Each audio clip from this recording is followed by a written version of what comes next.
চিকেনটাকে কুচনো পেঁয়াজ, আদা বাটা, রসুন বাটা, নুন, কাশ্মীরি লঙ্কার গুঁড়ো, সাদা তেল ও টক দই দিয়ে ম্যারিনেট করে রাখলাম। কড়া গরম করে ওতে সাদা তেল দিলাম।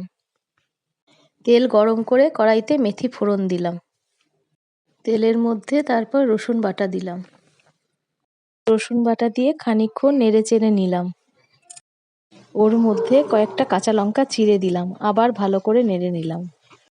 এবার ম্যারিনেট করা মাংসগুলো ওর মধ্যে দিয়ে দিলাম।